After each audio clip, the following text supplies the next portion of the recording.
നമസ്കാരം. എത്ര വർഷമായി താങ്കൾ ഈ സിനിമ എന്നൊരു ഇൻഡസ്ട്രിയിലോട്ട് വന്നിട്ട്? ഞാൻ കൃത്യം പറഞ്ഞാൽ ഒരു 9 വർഷം. 9 വർഷം. ഇതിൻ്റെ ബുദ്ധിമുട്ടുകളും കാര്യങ്ങളും പ്രേക്ഷകർക്ക് അറിയാം. കാരണം ഒരുപാട് പരിഹാസങ്ങളും നമ്മൾ റിവ്യൂവിൽ ഇപ്പോൾ ഒരുപാടൊക്കെ നെഗറ്റീവ് കമൻസ് വരുന്നതിന് മുമ്പ് തന്നെ ഒരുപാട് തന്തയ്ക്കുളിയും തെറിവിളികളൊക്കെ കേട്ട് ഓരോരുത്തരുടെ ആട്ടും മുമ്പൊക്കെ സഹിച്ചിട്ടുണ്ട് ജൂനിയർ ആർട്ടിസ്റ്റായിട്ട് അഭിനയിച്ചപ്പോൾ. ഇപ്പോൾ ഒരുപാട് റിവ്യൂസിലൊക്കെ പങ്കെടുക്കുന്നതുകൊണ്ട് ഒരുപാട് സിനിമകളിൽ തിരക്കിലാണ്ട് കഞ്ഞി കുടിക്കാനുള്ള കമന്റ് നോക്കാറുണ്ടോ താങ്കൾ? കമന്റ് നോക്കാറുണ്ട്, പ്രതികരിക്കാറില്ല. ആട്ടയത്തെ പോലെ വലിയ പ്രതികരണം അഭിലാഷ് ആട്ടയം. അപ്പോൾ ഞാൻ കാര്യം പറയട്ടെ, ഞാനൊരു കാര്യം തുറന്നു പറഞ്ഞു ഈ അവസരത്തിൽ പറയാം.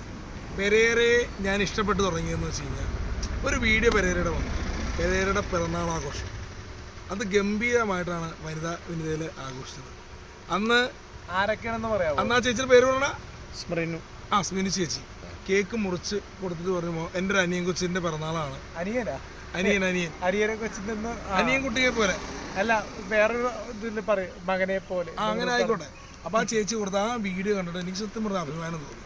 പിന്നെ ആറാട്ടനും ഇവനും കൂടെ കൂടി ഒരു തേങ്ങ ഇങ്ങനെ ഒഴിഞ്ഞു ഉടയ്ക്കുന്ന ഒരു പൂജയുടെ ഇത് പിന്നെ അങ്ങനെ കുറെ വീഡിയോസ് കണ്ടപ്പോൾ നമ്മൾ സത്യം പറഞ്ഞു കഴിഞ്ഞാൽ പെരേരയുള്ള ഒരു ഇത് തോന്നി. ഞാൻ ചോദിക്കട്ടെ, ഇപ്പൊ പെരേരയുടെ നമ്മൾ പറഞ്ഞല്ലോ, അഭിലാഷിനോട് ഒരു ചോദ്യം. അഭിലാഷ് സ്കൂൾ കാലം മുതൽ സിനിമ ഇൻഡസ്ട്രിക്ക് വേണ്ടി ഒരുപാട് കഷ്ടത അനുഭവിച്ചു, ഇപ്പോഴും ഉണ്ട്, കഷ്ടപ്പെടുന്നുണ്ട്. അതെന്ന് വെച്ചാൽ താങ്കൾ ഒരു ജോലിക്ക് പോലും പോകാതെ ഈ ഒരു ഫീൽഡിലോട്ട് മാത്രം ജോലിയുണ്ട്. അങ്ങനെ പറയല്ലേ? പിന്നെ താങ്കള് മിമിക്രിയില് വന്നപ്പോഴേ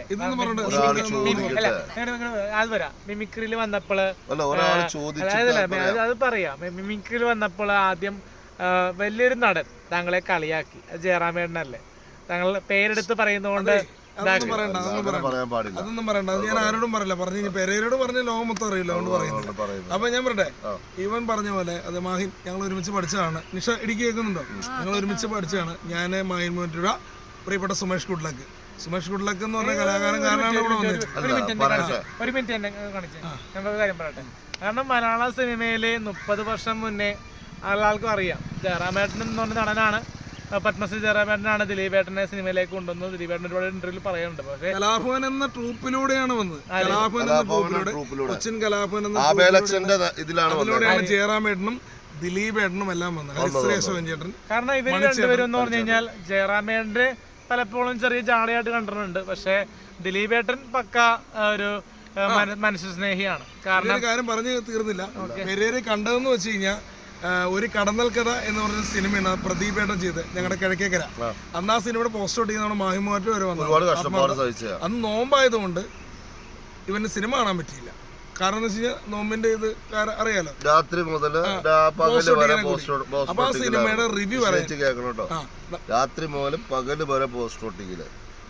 ആ പടം OTT-ൽ വന്നു.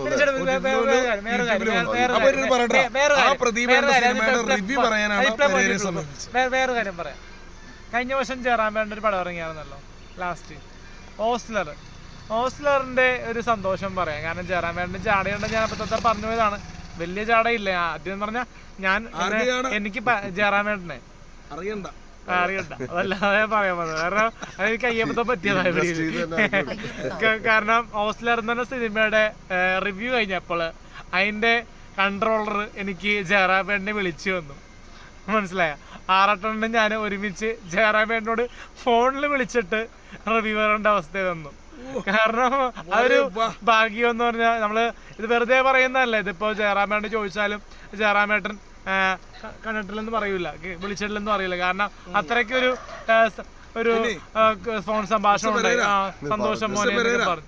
ഈ ഇരിക്കുന്ന യുവതി ഇടുക്കിയിൽ നിന്ന് വന്നിരിക്കുന്ന പേരെന്ന് പറയും. സിനിമയ്ക്ക് വേണ്ടി എറണാകുളത്ത്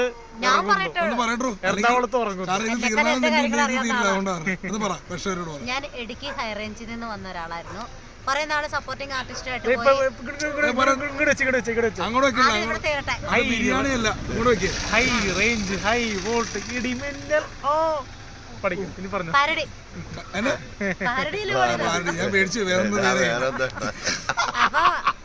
ഞാൻ ഡി വന്നപ്പോ ഞാൻ മേടിച്ചു. നിങ്ങൾ കരടി എന്നല്ലേ ഉദ്ദേശിച്ചത്? ആണോ? കരടി എന്നാണോ ഉദ്ദേശിച്ചത്? ഇപ്പൊ ഇവിടെ ലുക്ക് വെച്ച സംഭവം ഞാൻ പറയാം. വേണ്ട വേണ്ട, ലുക്ക് എന്താ വെച്ച എനിക്കൊരു പാരഡി ഇടുക്കിയിൽ നിന്ന് വന്ന മീശയില്ലെങ്കിലും താടിയുള്ള നമ്മുടെ മാഹിനെ, എന്താ മാഹിനെ മീശയില്ലാത്തത്? അത് ദൈവം ഓരോരുത്തർക്കും ഓരോന്നാ.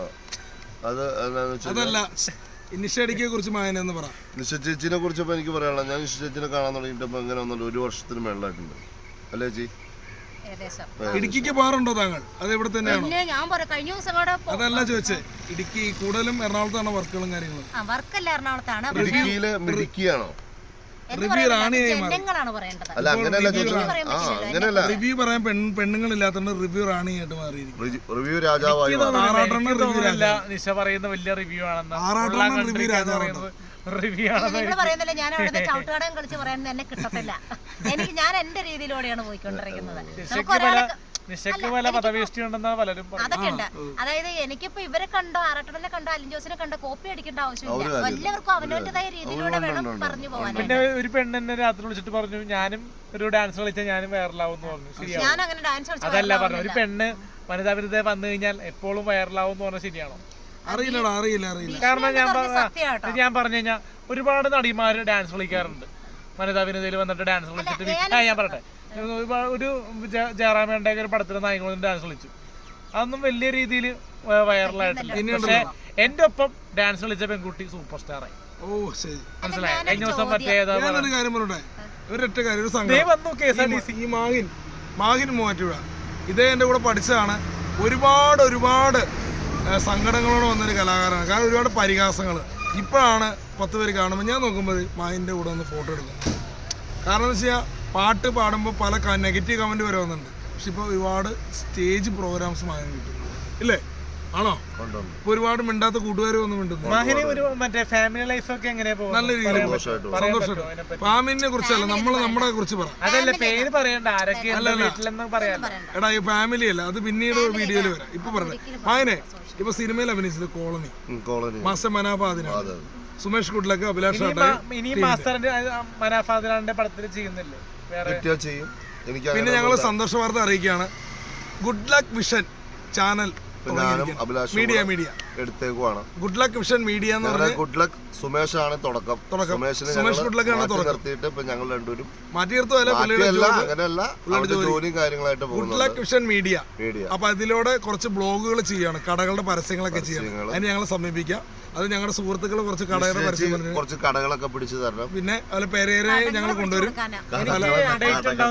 കാരണം എനിക്കിപ്പോ ഒരുപാട് നടന്മാരുടെ കൂടെ സ്റ്റേജ് ഷോസ് ഒക്കെ ഉണ്ടെന്നാണ് എനിക്ക് കഴിഞ്ഞ ദിവസം മീറ്റിംഗ് ഉണ്ടായിരുന്നു. അമ്മയിലല്ല മീറ്റിംഗ്. പക്ഷെ സാറ് പറഞ്ഞു നമുക്ക് അടുത്ത ഫെബ്രുവരിയിലല്ലേ നമ്മള് പോകുന്നത്. ഞാൻ നോക്കട്ടെ. പിന്നെ വേറെ കാര്യം ഉണ്ടോ, പെരേര പാരഡിയുടെ രാജകുമാരൻ നാദൃശ്യ അനുകരിക്കുന്നു എന്ന് പറയുന്നു. സ്വന്തമായിട്ട് പാരഡി പാട്ടുകൾ എഴുതുന്നു. സ്വന്തം വീട്ടിലെ അമ്മൂമ്മയെ കുറിച്ച് വരെ പാട്ട് പഠിക്കാറുണ്ട്. പാടിയൊരു പാട്ട് ഞാൻ പാടാം. രണ്ടുപേര് പാടാം. ദിലീപേട്ടനെ പറ്റി പുകഴ്ത്തി പാടിയ പാട്ടാ.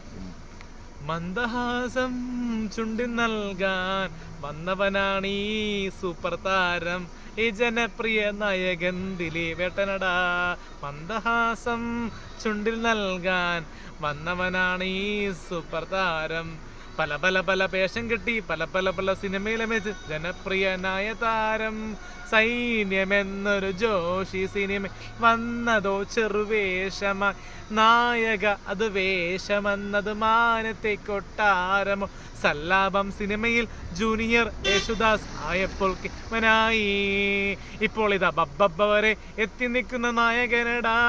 വിനീത് ശ്രീനിവാസന്റെ ഒപ്പം വരെ എത്തി നിൽക്കുന്ന നായകനടാ നമ്മുടെ ദിലീപേട്ടനടാ. ഫ്രണ്ട്സ് ആൻഡ് ഫാമിലി അടിപൊളി വിജയമാകട്ടെ. ബാന്ദ്രയും തങ്കമണിയും OTT ഉടൻ സൂപ്പർ ഹിറ്റ് ആകും. രണ്ടുപേരും ഞങ്ങൾ ഈ ഒരു ഇത് കണ്ടോണ്ടും ഷാപ്പ് കണ്ടോണ്ടും ഒന്നും പാടണ്ട. അന്തിക്കട പുറത്തൊരോലക്കൂടെ എടുത്ത് നാലും കുട്ടി മുറുക്കി നടക്കണത് ആരാണ്? ഞാനല്ല പരുന്തല്ല തേരകളല്ല ചെമ്മാനം വാഴണ തോരയരയൻ, അങ്ങേ കടലില് പള്ളിയുറങ്ങാൻ മൂപ്പര് പോണതാണേ. അന്തിക്കടപ്പുറത്തൊരോലക്കൂടെ എടുത്ത് നാളും കുട്ടി മുറുക്കി നടക്കണത് ആരാണ്? കടലിനക്കല് ഈലമ്പാലയിൽ 1000 മുത്തു വിരിയൂലേ, 1000 മുത്തിലൊരു ബാക്കി പാട്. ബാക്കി അറിയത്തില്ല. എന്താ ചോദിക്കാൻ